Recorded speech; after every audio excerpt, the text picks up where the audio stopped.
안녕하세요. 성도님들이 교회에 많이 계시는 것과 없는 것의 차이를 느끼는 게 하나가 있는데 너무 추워요. 성도님들이 안 계시니까 난로를 다른 때보다 더 많이 피우는데도 더 춥다는 느낌이 있습니다. 제가 평상시에 교회를 매일마다 이렇게 오는데 요즘은 오는 게 좀 꺼려지는 게 됩니다. 그 이유가 저희가 주일도 그렇고 뭐 수요일도 그렇고 여기 그 온기가 별로 없다 보니까 4층도 딴 때에 비해 가지고 올해는 너무 춥더라고요. 그래서 혼자 있으면서 또 열기구를 많이 틀어야 되니까 그러니까 오는 것에 대해서 좀 꺼려지는 마음이 있습니다. 결국은 성도님들 한 분 한 분이 더 계시는 게 또 우리가 같이 한 자리에 함께 하는 게 얼마나 소중한 것인지를 매일마다 느껴가는 시간들이 되고 있습니다. 빨리 이런 시간들이 해결돼서 우리 성도님들을 같이 뵙고 함께 교제하는 시간들이 이루어졌으면 하는 바람이 있습니다. 이 코로나의 시대가 결국은 저희들이 함께 할 수 있는 시간들을 없애가고 있는 거죠. 어쩌면 1년 전만 해도 이런 것이 저희들에게는 상상할 수 없는 부분이 될 것입니다. 교회 왔는데 예배를 함께 드리는데 성도님들은 이 자리에 계시지도 않고 자연스럽게 집에서 지금 예배를 드리시는 모습들이나 아니면 저희가 주님 앞에 드리는 물질의 예배조차도 이제는 통장을 통해서 헌금을 하는 이러한 시대가 되어 버려서 예전에는 상상할 수 없었던 것이 지금은 그냥 현실화되고 있는 이런 모습들인 거죠. 어쩌면 우리들은 이런 부분들을 조금 더 어려워할 수 있는 부분들이 저희들은 무기명으로 헌금을 하는 사람들이다 보니까 통장이라는 자체를 사용하는 것이 조금 부담스러운 부분도 없지 않아 있습니다. 물론 이제 통장도 무기명으로 얼마든지 사용할 수 있지만 나와서 주님 앞에 그 마음을 다해서 드리는 그런 물질의 예배를 드리다가 이제 이런 것이 변화하고 있으니까 뭔가 저희들이 주님 앞에 드리는 조차도 마음적으로 변하는 것 같은 그런 느낌들을 저희들이 받게 되죠. 그리고 제일 중요한 것들, 이 변화가는 모습 속에 우리의 어떤 교제가 점점 단절된다는 것이 가장 큰 문제라고 생각이 됩니다. 성도님들이 함께 모여서 교제를 하고 그 속에서 주님이 우리에게 주셨던 일들을 같이 나누고 우리 일상에서 이루어졌던 하나님의 역사를 함께 나누는 시간들을 저희들이 가져가면서 함께 성장해 나가는 것인데 그러지 않다 보니까 저희들의 어떤 영성이나 이런 것을 유지하는 것에 있어서도 적지 않게 어려움이 있죠. 그래서 오늘은 비대면 시대의 슬기로운 신앙생활 두 번째 말하기에 대한 부분들을 같이 살펴보기로 합니다. 지난주는 듣기에 대해서 같이 교제를 드렸었죠. 언어 생활이잖아요. 우리가 언어 탐구를 지금 하는, 그래서 듣기, 말하기, 초등학교도 아니고 어린아이들한테 얘기할 만한 그런 이야기로 저희들이 비춰지지만 사실은 저희가 일상생활을 하는 것과 사람들과의 어떤 관계를 만들어가는 것, 이런 부분에 있어서 제일 중요한 것 중에 하나가 듣기와 말하기, 쓰기까지는 아니지만 듣기와 말하기에 대한 부분이 될 겁니다. 지난주에 저희 듣기에 대해서 같이 교제를 이제 드렸던 거 기억하시죠? 우리가 하나님의 말씀을 듣고자 하는 마음이 없으면 듣기는 이루어지지 않는 거죠. 그건 첫 번째 모습입니다. 그래서 내 마음 가운데 말씀에 대한 사모함과 말씀을 소중히 여기는 마음이 없으시다 그러면 이거는 점검을 시작하셔야 되는 거예요. 신앙의 점검을 이제 시작하셔야 되는 거죠. 그리고 듣는 데 있어서도 좀 더 온전함을 저희들이 갖고 듣는 거는 말씀을 들을 때 내가 갖고 있는 다른 생각들을 배제시켜가는 거죠. 우리들의 생각에서는 많은 생각들이 우리를 지배하게 됩니다. 내가 아무리 열심히 들으려고 해도 듣다 보면 딴 생각이 나에게 들어오게 되죠. 그것을 딱 느끼는 순간에 생각을 다시 말씀으로 집중하셔야 되는 거예요. 다른 생각이 안 들어올 수는 없습니다. 그러나 다른 생각이 들어오는 걸 빨리 캐치를 하고 다시 말씀으로 돌이키는 것들, 그게 우리가 해야 될 일들인 거고요. 그리고 바른 듣기를 하기 위해선 중요한 것 중에 하나, 두 가지 일을 하지 말라는 것. 저희가 두 가지 일을 하는 경우가 너무나 많아요. 저도 운전을 하면서 말씀을 듣는다든지, 말씀을 들으면서 아니면 딴 것, 타이핑을 친다든지, 이런 경우가 저에게도 많은데, 이런 부분을 내가 좀 더 고쳐야 되겠구나라는 생각을 저희도 말씀을 준비하면서 같이 이렇게 가져가게 됐습니다. 이런 부분들이 잘 이루어지고요. 그리고 하나님의 마음으로 우리가 말씀을 듣고자 하는 심령, 중요한 거죠. 그런 마음을 갖게 됐었을 때 우리가 바른 메시지를 섭취할 수 있죠. 하나님이 우리에게 하신 말씀을 바르게 이해할 수 있는 부분들이 생깁니다. 그렇기 때문에 비대면 시대에서는 이것이 더 중요한 거예요. 말씀이라는 것은, 그러니까 사람이 대화를 한다거나 아니면 어떤 사람의 연설을 듣는다는 건 그 사람이 하고 있는 행동, 표정, 이 모든 것, 그리고 전체적인 어떤 분위기들, 이런 것이 함께 합쳐져서 바르게 우리가 알아들을 수 있는 거거든요. 근데 비대면으로 저희가 듣다 보면 영상이라는 한계를 갖고 저희가 메시지를 듣다 보니까 그런 데에 있어서 어려움이 있을 수 있습니다. 그렇기 때문에 조금 더 듣기에 집중하실 수 있는 부분들을 가지셔야 하나님께서 우리 가운데 주신 말씀이 어떤 건지를 바르게 이해할 수 있겠죠. 그리고 이제 두 번째입니다. 두 번째, 말하기에 대해서 오늘 교제를 드릴 텐데, 말하기라는 표현이, 그쵸? 근데 왜 이와 같은 것을 제가 말씀을 드리려고 하냐면, 비대면 시대에 이루어지는 일 중에 하나가 뭐냐면, 사람의 대화의 단절이 있는 거예요. 대화의 단절이 이루어지다 보면 내 생각의 한계가 점점 나타나기 시작합니다. 사람들은 대화를 통해서 성장해 나가는 거예요. 함께 이야기를 하면서 내가 알지 못했던 걸 딴 사람한테 이야기를 듣게 되고 또 내가 갖고 있는 것을 이야기하면서 나의 생각이 다시 정립이 되어져 가는 거죠. 그래서 이 대화라는 건 상당히 중요합니다. 연세가 드시고 홀로 계신 독거노인 분들의 제일 어려운 부분 중에 하나가 대화 상대가 없다 보니까 TV하고 대화를 하시는 거죠. 그런 거 보셨어요? TV하고 대화하시는 부분들.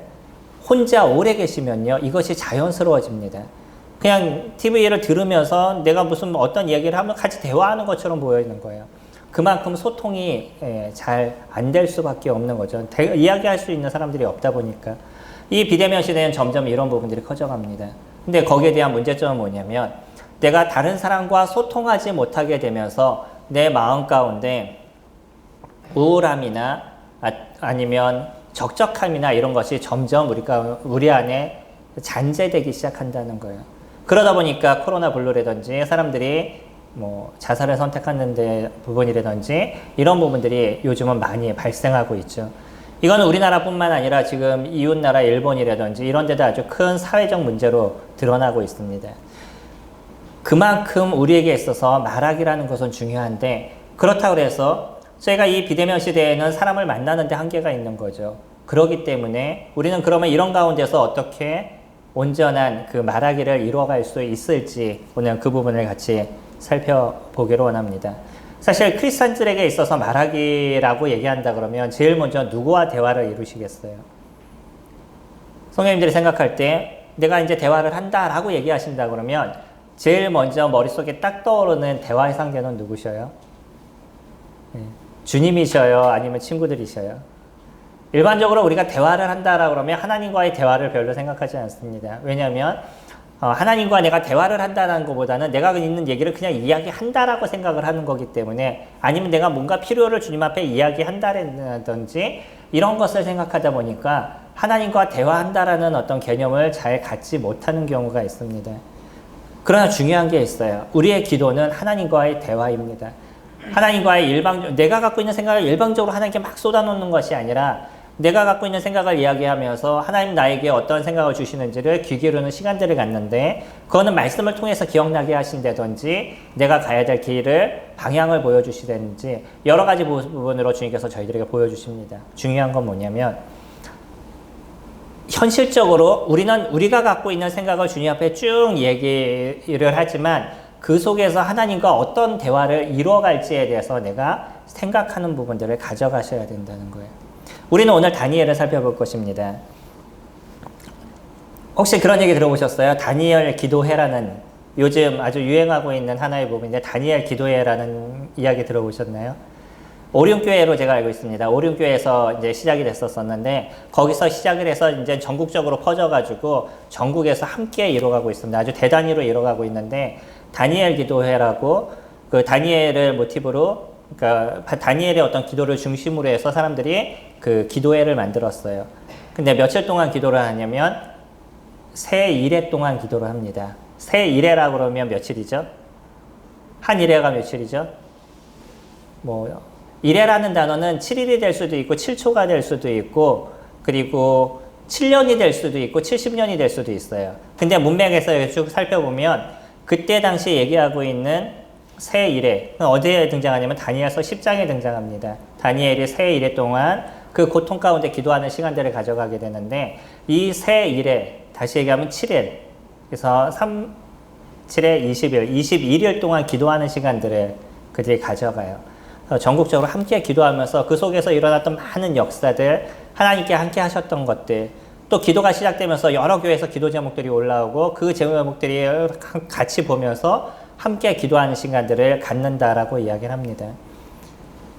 저는 그런 방법도 좋은 것 같아요. 뭐냐면 이거는 어떤 방법적인 거다라고 생각하니까 저희는 이것을 조금 터부시 여기는 부분들도 없지 않아 있습니다. 그런데 안 하는 게 나으시겠어요? 아니면 21일 동안 내가 작정하고 기도해 보시는 게 나으시겠어요? 아마 그렇게 기도해 보시는 게 나을 겁니다. 아, 이거는 방법적인 거야, 이건 율법적인 거야, 그렇게 얘기하시는 건 뭔가 우리가 잘못된 생각을 갖는 겁니다. 그것이 필요하다면 우리도 그런 것에 같이 동참해서 21일이라는 시간을 집중적으로 기도할 수 있는 부분들을 가지실 수 있다 그러면 그만큼 우리는 하나님 주시는 은혜를 얻을 수 있습니다. 저는 거기보다 오늘 좀 더 집중하기를 원하는 부분이 있습니다. 다니엘의 기도법이라는 이야기들이 많이 등장하고 있는데 그 다니엘이 기도했던 내용의 모습, 그 중에 가장 우리가 집중해야 되는 부분들은 뭐냐면 오늘의 본문인 다니엘서 6장에 대한 내용입니다. 제가 1절부터 27절까지 말씀이기 때문에 너무 길어서 다 읽어드릴 수는 없지만 저희들이 잘 알고 있는 다니엘 하면 이야기하는 그 사자굴에 들어갔던 그 이야기에 대한 부분들이 다니엘 6장에 대한 이야기입니다. 다니엘 6장에 대해서는 그러면서 그가 왜 사자굴에 들어가게 됐느냐. 당시 다른 사람이라든지 아니면 신이라든지 누구에게든지 기도하지 말라라고 얘기했었는데 다니엘은 그 명령을 어기고 기도를 하게 되죠. 그러면서 결국은 다니엘은 사자굴에 들어가게 되는, 며칠 동안 굶었기 때문에 어떤 고기만 나타나면 바로 움켜잡으려고 그러는 그런 사자굴에 던져지는 일들이 일어나게 됩니다. 우리 10절 말씀 잠깐 보시면요. 다니엘이 이 조서에 왕의 도장이 찍힌 것을 알고도 자기 집에 들어가서는 윗방에 올라가 예루살렘으로 향한 창문을 열고 전에 하던 대로 하루 3번씩 무릎을 꿇고 기도하며 그의 하나님께 감사하였더라. 기도하지 말라 그러는데요. 기도를 하면 너를 죽이겠다라고 얘기하는데 그 이야기를 들으면서도 다니엘은 기도를 했어요. 어디 가서 기도를 했냐면 다락방, 지금으로 얘기한다면 가장 높은 곳이겠죠. 그곳에서 창문을 열고서요, 거기서 기도를 했습니다. 그것도 하루에 몇 번씩이나요? 하지 말라고 그랬는데 3번씩이나 기도를 했었어요. 여기엔 기도의 방법도 나오죠. 무릎을 꿇고 그가 기도했었어요. 창문을 열고. 왜 그가 창문을 열고 기도했을까요? 예루살렘을 향하는 그의 마음의 어떤 중심인 거죠. 하나님의 성전을 향하는 그런 마음을 다니엘은 갖고 있었습니다. 그렇다 그러면 우리가 기도하는 그 다니엘이 기도했던 어떤 중심을 저희들이 볼 수 있죠. 마음으로 하나님을 향하는 모습을 그가 갖고 있고요. 그의 몸과 생각을 정리하는, 몸을 단장하게 하기 위해서 그가 무릎을 꿇는 그런 부분을 갖고 있습니다. 그리고 하루에 몇 번을 기도했냐면 3번을 기도했었어요. 우리가 3번 기도합니다 라고 얘기하면 모든 사람이 저도 3번은 기도해요 라고 얘기하시더라고요. 언제요? 밥 먹을 때. 밥 먹을 때 3번 정도는 저도 기도해요 라고 얘기하는데 지금 얘기하는 건 다니엘이 그런 기도를 얘기하고 있는 것이 아니죠. 다니엘은요, 특별한 사람이었었습니다. 우리가 여기서 조금 올라가서 다니엘 5장 마지막 절 31절 보시면요. 30절부터 보실까요? 그날 밤에 갈대아 왕 벨사살이 죽임을 당하였고 메대 사람 다리오가 나라를 얻었는데 그때 다리오는 60이 세었더라. 62세에 그가 바벨론을 점령하게 됩니다. 당시에 메데바사라고 얘기하는 그 나라의 두 나라가 합쳐진 거죠. 그 나라의 왕이 다리오였었어요. 우리가 보통 페르시아라고 얘기하는 그 곳의 왕이었습니다. 근데 이 페르시아가 지금 어디까지 점령을 했냐면 바벨론까지 점령했어요. 이 당시에는 바벨론이 더 강대하고 큰 나라였었는데 당시의 왕이었던 벨사살이 잘못된 정치를 통해서 결국은 나라가 멸망하게 되는 거죠. 나라가 멸망하게 됐는데 이때 당시에서도 벨사살 당시에서도 다니엘은 준용되는 그런 고관이었었어요. 관리였었습니다. 다니엘이 유대에서부터 잡혀가서 바벨론까지 잡혀갔는데 거기에서도 그때 당시 왕이었던 느부갓네살 왕에게 눈에 띄게 되고 거기서부터 나라의 어떤 중요한 요직을 이루고 있었던 것이 다니엘이었던 거죠. 재밌는 게 있습니다. 나라가 바뀌었어요. 그리고 다니엘이라는 이 자체가 이미 그 유대라는 나라에서 잡혀온 한 소년에 불과해요. 근데 그 소년이 계속 나라의 어떤 총리와 관련된 그런 중요한 직책을 계속적으로 이루어오고 있어요. 첫 번째 왕이었던 느부갓네살, 그 벨사살, 지금 보고 있는 다리오까지 그 모든 곳에서 그가 특별한 능력을 드러내고 있습니다. 1절 말씀 보시면 6장 1절에 다리오가 자기의 뜻대로 고관 120명을 세워 전국을 통치하게 하고 또 그들 위에 총리 셋을 두었으니 다니엘이 그 중에 하나였더라. 많은 고관들을 세웠어요. 관리들을 세웠는데 몇 명의 관리를 세웠냐면 120명의 관리를 세웠습니다. 120명의 관리를 세웠는데 그 중에서도 이 120명의 관리들이 무엇인가를 해서 위에 가운데 통보를 하기 위해서 누구에게 통보를 했냐면 그 위에 3명을 선택했죠. 그 3명을 선택해서 관리들은 거기에서 일어난 일들을 이 3명에게 보고를 하고 이 3명은 다시 그것을 왕에게 보고하는 그런 체계를 만들었어요. 근데 이 3명 중에 한 사람이 다니엘이었다는 거죠. 그 중에서도요, 저희가 3절 말씀 보시면 다니엘은 마음이 민첩하여 총리들과 고관들 위에 뛰어남으로 왕의 글을 세워 전국을 다스리게 하고자 한지라. 그 3명 중에서도 뛰어난 모습을 갖고 있는 게 다니엘이었습니다. 근데요, 다니엘이 이와 같은 일을 이룰 수 있는 중심이 무엇이겠어요? 그가 머리가 좋아서요? 아니, 특별한 능력이 있어서요? 그럴지도 모르겠습니다. 근데 저희가 살펴보고 있는 다니엘의 모습은 그것보다는요, 그가 얼마만큼 자기에게 주어진 일을 성실하게 이뤄가고 있는 사람인지를 저희들이 볼 수 있어요. 여기서도 표현을 민첩하다는 표현을 쓰고 있습니다. 주어진 일들에 대해서 아주 열심히 자기의 일을 이뤄가는 사람인 거죠. 그런 성실함이 다니엘을 아주 귀한 자리까지 이끌어갔어요. 우리에게 있어서도 중요한 건 능력도 필요하시죠. 그리고 그때그때 어떤 잘 처리할 수 있는 그러한 그 지혜도 우리 가운데 필요할 겁니다. 어떤 그런 잘 해결할 수 있는 능력들, 그런 것도 우리 가운데 필요할 것이에요. 근데 더 중요한 건 뭐냐면 그 일들을 성실히 행할 수 있는 그런 사람이냐, 자기에게 주어진 일을 성실히 이뤄갈 수 있는 사람이냐, 이것이 중요하겠죠. 아마 다니엘은 그런 사람일 겁니다. 근데 더 중요했던 건 뭐냐면 다니엘은 하나님과 대화하고 있었던 그런 사람이었다는 거예요. 저희들이 아까 읽었던 6장 10절 말씀에서 보시는 것처럼 다니엘은 계속적으로 했습니다. 이때야만 한 것이 아니라 그때 표현하죠. 10절에선 그렇게 얘기를 하죠.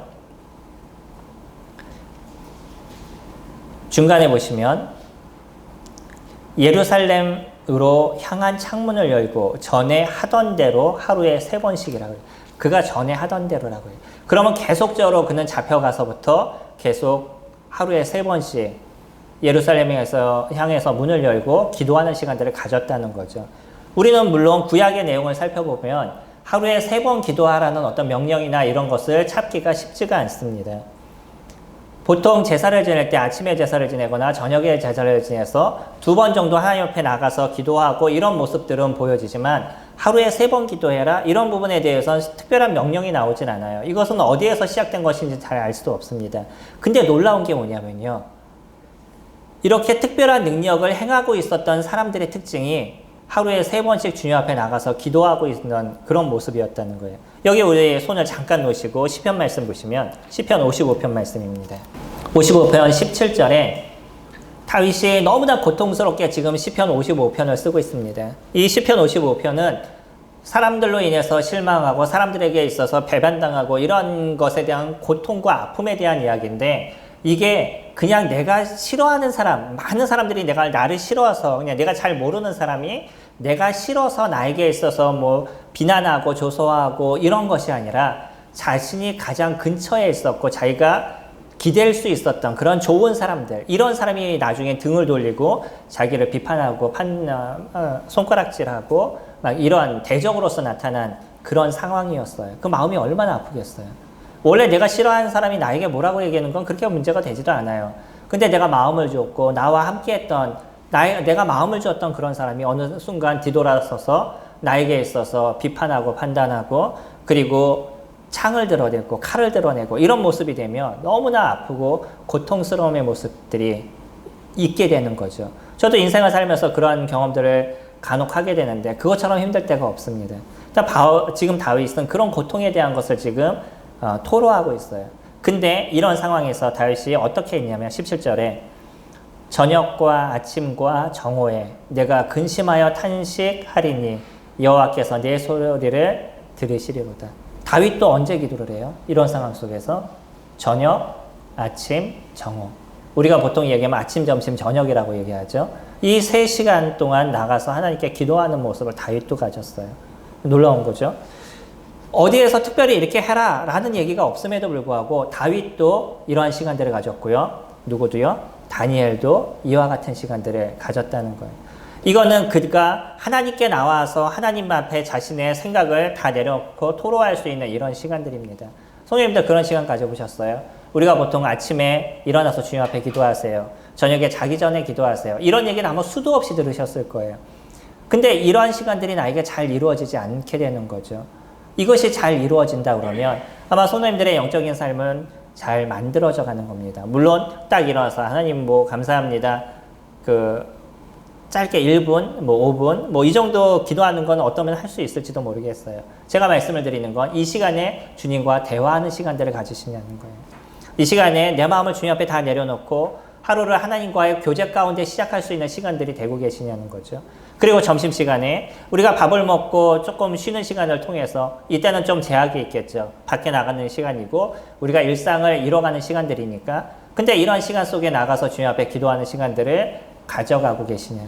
그리고 또 마지막 끝나고 나서 이제 하루를 정리하고 잠자리에 드셨을 때 그때 또 주님과 하루의 일과를 쭉 이야기하고 하나님 앞에 그 생각을 내려놓고 하나님과 대화하는 시간들을 갖느냐. 이런 시간들을 내가 잘 가져간다 그러면 성도님들의 영적인 삶들은 잘 만들어져 가실 겁니다. 근데 내가 이런 것이 잘 이루어져 가지 않는다 그러면 내가 하나님과의 이루는 대화가 어떤 한계가 있다는 것을 느끼시게 될 거예요. 이제는 그런 부분들을 만들어 가셔야 된다는 겁니다. 이거는 우리에게 있어서 너무나 소중하고 귀한 거예요. 우리는 기도하는 데 있어서 무슨 벽을 놓고 기도하는 듯한 생각을 가질 때가 있으실 겁니다. 그냥 내가 갖고 있는 생각을 막 이렇게 얘기하고 그리고 얘기가 다 끝나고 나면 내가 다 모든 것을 끝낸 것처럼 뒤돌아서는 거죠. 그러니까 아무것도 누군가 듣는 것 같이 느껴지지도 않는 가운데서 뭔가 그냥 책을 읽듯이 오늘 해야 될 일들 아니면 필요한 것들 그것만 딱 이야기하고 마치다 보니까 이건 하나님과의 대화라기보다는 그냥 내 생각만 다 끝내놓고 말아버리는 문제가 되어져 가는 거죠. 그러나 이제는 조금씩 기도의 어떤 패턴을 바꿔보시기 바랍니다. 그리고 하나님의 마음은 어떤 마음이고 하나님이 어떻게 내 마음을 들으시고 내 이야기를 들으시는지에 대해서 우리가 감정적으로 심령적으로 주님 앞에 나아가 보셔요. 그리고 하나님과 자연스러운 대화를 이루어 보셔요. 이거는 조금 훈련이 필요하실 겁니다. 기도는요 분명한 건 훈련이에요. 내가 기도가 잘 되지 않습니다 라고 얘기하시는 분은 그런 주님 앞에 드려지는 기도에 대한 훈련을 하지 않고 있다는 거예요. 그 훈련을 잘 만들어가지 않았다는 거죠. 기도는 훈련으로서 이루어져 갑니다. 우리가 공부할 때도 그러잖아요. 공부를 잘하는 방법, 제가 요즘 그런 책을 조금 읽고 있는데 예전에 공부를 잘했던 사람들의 어떤 수기들을 그들의 어떤 노하우들을 좀 적어놓은 책이 있었어요. 그것을 쭉 읽다 보니까 한 친구는 뭐라고 얘기하냐면 책상과 친구가 되어라. 이것을 가장 중요하게 얘기를 하더라고요. 다시 얘기하면 그 자리에 오래 앉아 있는 것. 책상에 오래 앉아 있는 것. 이것부터 해야 된다. 그분은 그렇게 얘기합니다. 다시 그 얘기는 그런 의미잖아요. 오랫동안 앉아 있는 거는 내가 책상에 앉아서 공부할 기본적인 분위기를 만들어라. 이런 거잖아요. 이건 훈련인 겁니다. 마찬가지로 우리가 기도하는데 그 자리에 앉아서 기도하는 그 시간의 훈련이 나에게 없으면 기도는 기본적으로 되지를 않는다는 거예요. 그 자리에 앉아서 내가 정해놓은 시간들, 한번 시간을 정해놓은 적이 있으시나요? 기도를 위해서 내가 10분, 아니면 기도를 위해서 30분, 아니면 기도를 위해서 1시간, 그런 시간을 정해놓으신 적 있으시나요? 한번 정해보셔요. 처음부터 안 되신다 그러면 처음에는 뭐 10분 정도 생각하시고 조금 늘려서 나중에 30분, 조금 늘리면 1시간. 그렇게 시간을 정해놓으시고 그 정해놓은 시간을 갖고 기도를 해보셔요. 처음엔 어려워도 이게 시간이 조금씩 지나면요, 이건 자연스러워져 가요. 저번에 말씀드린 거 혹시 기억나시나요? 사람이 행복을 누리는 데 있어서 더 행복한 사람들이 어떤 사람인지에 대한 리서치를 하다 보니까, 연구를 하다 보니까 혼자 있는 시간을 갖고 있는 사람들보다 다른 사람과 대화를 많이 하는 사람들이 더 행복하다라고 이야기를 합니다. 그리고 또 거기에서 더 행복한 사람, 그들 중에서도 더 행복을 누리는 사람들은 어떤 사람이냐면, 그냥 쓸데없는 잡담을 하는 시간보다는 그 시간에 좀 진지한 이야기를 길게 하는 사람들, 이런 사람들이 더 행복도가 높다라고 이야기를 해요. 우리가 하나님 앞에요, 진지하게 나가서 하나님 앞에 진지하게 오래 기도할 수 있는 부분들이 나에게 풍성하게 열리면 그 행복에 대해 질이 얼마만큼 커져가는지를 느끼시게 될 거예요. 내가 그냥 벽을 놓고서는 얘기하는 것처럼 생각하고 어떤 그냥 숙제하듯이, 아니요, 밥 먹을 때 예수님 감사합니다 하고 얘기하는 그 짧은 기도를 드리는 그러한 그 형식적인 기도를 드리는 모습은 주님과의 아무리 긴 시간을 가져도 거기에서 오는 그 마음의 감동과 거기에서 오는 변화는 나에게 이루어지지 않는 거죠. 근데 그 시간 속에 내가 하나님 앞에 마음을 쏟아놓고 하나님의 그 이야기를 듣는 그러한 진지한 시간들을 내가 갖고 하나님과의 그 긴 대화의 시간들을 내가 가질 수 있다 그러면 나에게 주어지고 있는 행복도는 점점 커져가게 돼요. 주님이 나에게 어떻게 인도하시고 내 마음에 어떤 것을 기억나게 하시고 내가 어떻게 살아가야지에 대한 방법을 주님께서 말씀을 통하셨던, 환경을 통하셨던 여러 가지를 통해서 나에게 알려주시기 때문인 거죠. 그러면서 조금 여유 있는 삶을 살아가게 됩니다. 내가 혼자 갖고 있는 생각만을 이야기하는 사람들은 뭔가 경직된 삶을 살아가요. 내가 생각하는 이것만이 옳다라고 얘기하고 이미 남의 생각을 거기에 듣지를 않으려고 그러다 보니까 삶이 경직되어져 버리는 거죠. 근데 주님 앞에 기도하는 시간들을 오래 가져보셔요. 그러면서 내 마음에 있는 생각들의 그 회개의 시간들을 한번 가져보셔요. 기도하면서 회개를 안 하실 수 없을 겁니다. 제가 기도를 하다 보면요, 기도하다 보면 주님 그렇습니다. 제가 이렇습니다. 제가 이렇게 했습니다. 그때는 제가 잘했다라고 생각했는데 뒤돌아보니까 이런 잘못이 있었습니다. 라는 회개가 자연스럽게 제 안에서 나와요. 그러면서 우리들의 생각에 그 마음의 여유가 생겨져 가는 거죠. 경직되어 있는 그런 것보다는 좀 유한 인생을 우리가 살아가게 되는데 이것이 하나님과 나누는 대화 속에서 만들어져 가는 겁니다. 다니엘은요, 한번 생각해 보셔요. 아무리 그가 그 나라에서 총망 맞는 사람이라 할지라도요, 다니엘이 갖고 있었던 생각은 어떤 게 가장 크겠어요? 그는 다시 자신의 나라로 가서 하나님께서 이루신 일들을 이루고자 하는 마음이 더 크겠죠. 어쩌면 거기서 만나는 사람들이 대화에 한계가 있는 사람들일 겁니다. 거기 있는 사람들은 정치적인 사람들, 또 다른 나라 사람들과 이야기하는 시간이 더 많다 보니까 다니엘의 입장에선 이것이 그렇게 유익하지 않을 거예요. 근데 그에게 있어서 제일 유익하고 가장 소중한 시간들은 어떤 시간이었냐면 하나님께 나아가서 아침, 점심, 저녁 그렇게 주님 앞에 기도하는 시간들이었던 거죠. 그 시간을 통해서 자신이 갖고 있는 모든 생각을 주님 앞에 내려놓고 그 시간을 통해서 또 하나님의 크심과 놀라우심에 대해서 감사하는 시간을 그가 가졌다는 거예요. 다니엘이 나라를 잃었습니다. 그것이 얼마나 감사가 되겠어요. 그의 인생에서 나라를 잃었는데 얼마나 큰 고통이 그에게 있었겠어요. 그럼에도 불구하고 우리가 10절 말씀을 보면 그가 기도하면서 어떤 일을 했다라고 얘기하냐면 감사했다라고 얘기를 해요. 그런 속에서도 하나님께 감사하고 자기의 일상을 도우시고 함께 하시는 주님의 그 크심에 대해서 경배하고 찬양하는 시간들을 다니엘은 가졌다는 거죠. 이것이 그에게 있어서 특별한 겁니다. 우리와 다니엘의 차이는 다른 것에 있지 않아요. 다니엘에게는 특별한 역사가 나타났다는 것을 저희들이 알 수 있죠. 꿈을 해석하는 부분도 그에게 있었던 것이고요. 또 사자굴에 들어갔지만 사자굴에서 하나님의 보호하심으로 살아나는, 우리가 보고 있는 것처럼 살아나는 그런 역사도 다니엘은 경험했어요. 그렇기 때문에 다니엘은 우리와 뭔가 달라 라고 얘기할 수 있는 것은 아니라는 거죠. 우리와가 다른 것은 무엇이겠어요?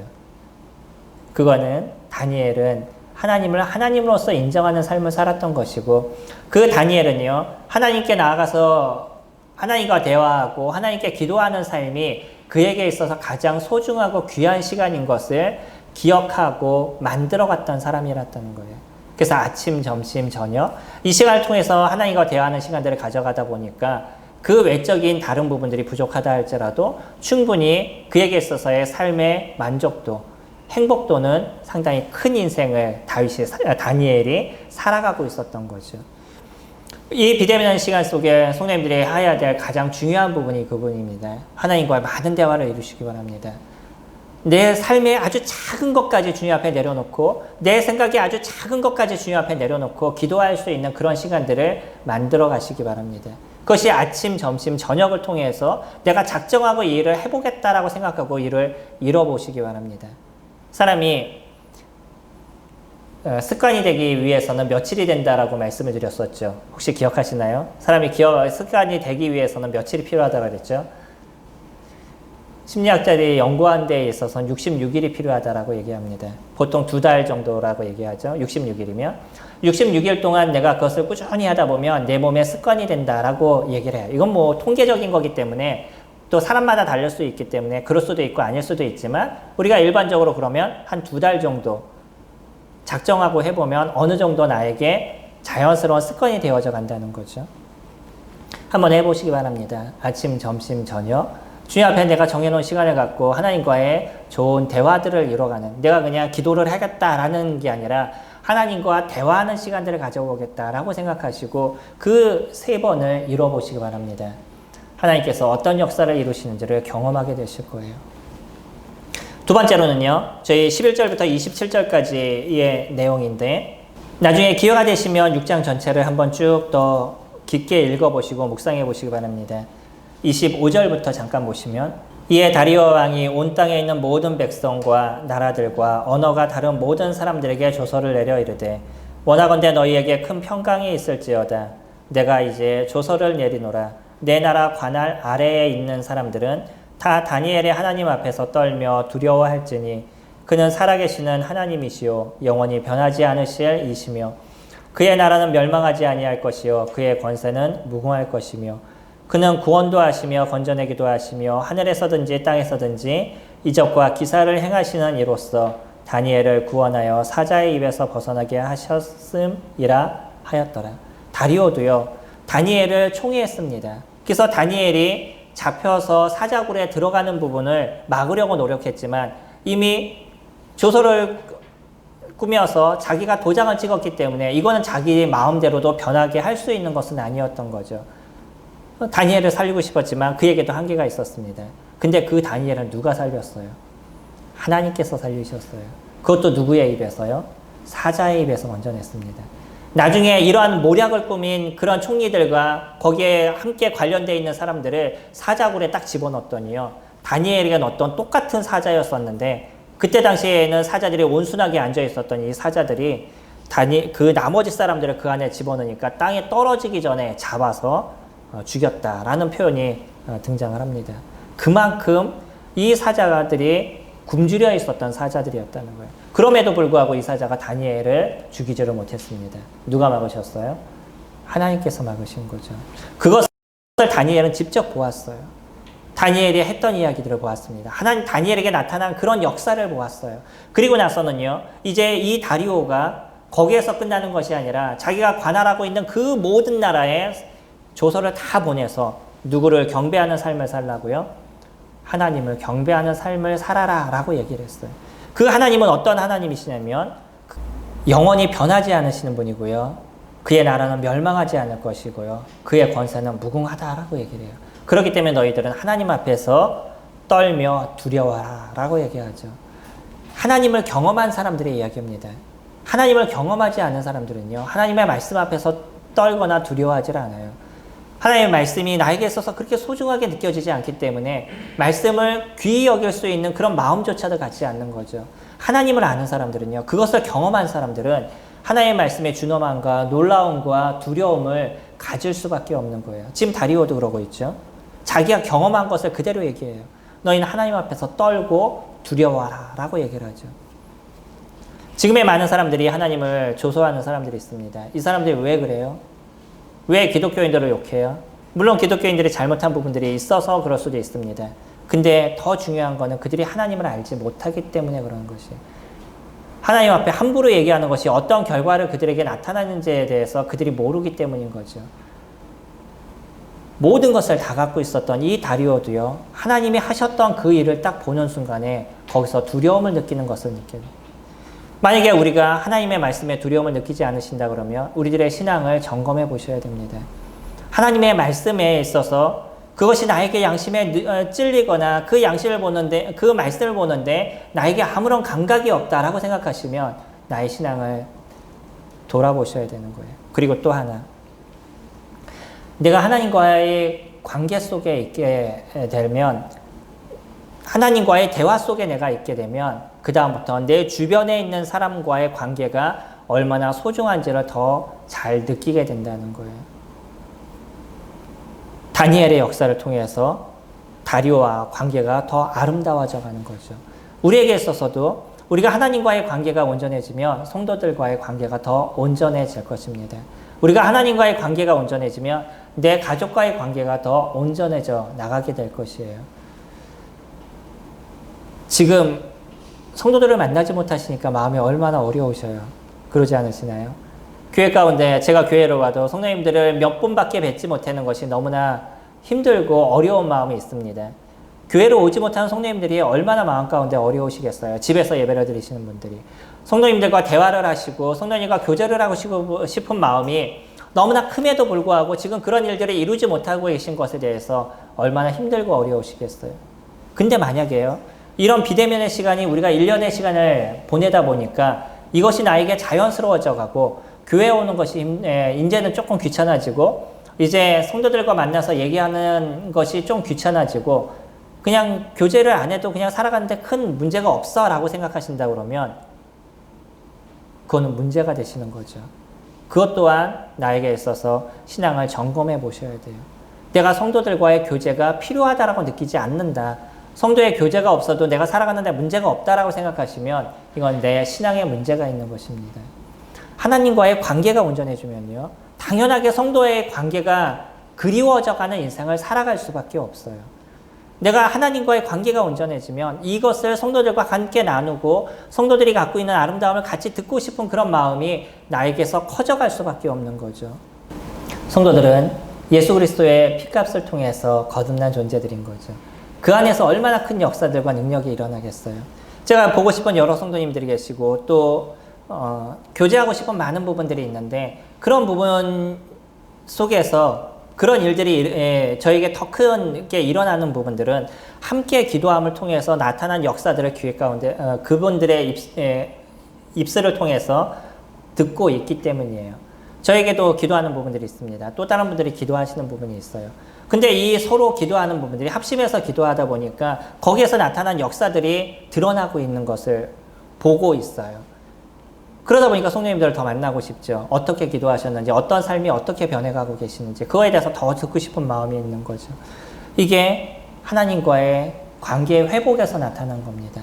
왜 우리가 기도를 드렸는데 기도의 역사가 나타나지 않아요? 왜 나는 기도를 하는데 기도의 응답이 없다라고 생각하셔요? 그거는요, 그냥 기도라는 방법만을 자꾸 사용하기 때문인 거예요. 기도를 했기 때문에 뭔가 이루어질 거라는 그냥 내 중심적인 생각을 갖고 있기 때문인 거죠. 그 기도는 어디에서부터 시작이 되어야 되는 거냐면 하나님과의 관계, 하나님과의 대화에서부터 시작이 되는 것이고 그 하나님과의 대화가 온전해지게 되면 기도의 역사가 놀랍게 나타난다는 것을 내가 알게 되고요. 그러면서 더 크게 느끼는 건 나 혼자의 기도보다 성도들과 함께하는 기도가 더 역사가 놀랍게 일어난다는 것을 알고 있는 거죠. 그러니까 이제는 기도의 방법들이 변하게 되는 거예요. 누구와 기도를 더 많이 하게 되면 가족과 같이 모여서 기도하는 시간들을 더 많이 가져가게 되는 거죠. 그리고 또 성도들과 함께 기도 제목을 나누고 기도하는 시간들을 더 많이 가져가게 되는 거죠. 기도의 능력을 아는 사람들은 그렇습니다. 가족과의 기도하는 시간들을 더 늘려가려고 노력을 해요. 그리고 성도들과 같이 기도 제목을 더 많이 나누려고 노력을 합니다. 나만 그냥 나 혼자 기도하면 돼 라고 하는 것이 아니라 나 혼자 기도하는 것과 함께 합심해서 기도하는 것의 능력이 어떤 것인지에 대해서 경험해 봤기 때문에, 그것을 알기 때문에 이제는 나 혼자 드려지는 기도의 한계를 내가 느끼는 거죠. 그러면서 다른 분에게 이렇게 기도해 주세요. 저의 이런 부분을 기도해 주세요. 아니면 교회의 이런 부분을 함께 기도하기 원합니다. 라는 기도 제목을 같이 나누는 시간들을 가져가게 되는 거죠. 이 비대면 시대는 저희들이 변해야 될 몇 가지의 부분들을 갖고 있습니다. 혼자 있다 보니까 이제는 기도하는 부분에 있어서도 자연스럽게 함께 기도하는 것이 어려워져 가는 부분들이 생길 수도 있어요. 그러면 이제 조금 생각을 바꾸셔야 되는 거죠. 먼저 어떻게 합심해서 기도해야 될 것인가? 그거는 가족들과 같이 할 수 있는 기도 시간을 많이 만들어 가셔야 돼요. 내 주변에 있는 사람들과, 내 가족들과 더 많은 기도를 이루어 가시기 바랍니다. 그리고 두 번째로 성도들과 문자적으로도 우리가 같이 얼굴을 볼 수 있는 것이 한계가 있다 그러면 문자를 통해서라도, 전화를 통해서라도 같이 기도 제목을 나누시고 함께 기도해 보셔요. 그리고 이렇게 마음을 들여서 기도할 때 하나님께서 어떠한 역사를 나타내 주고 계시는지를 한번 체킹해 보셔요. 놀라운 역사들이 드러나게 될 것입니다.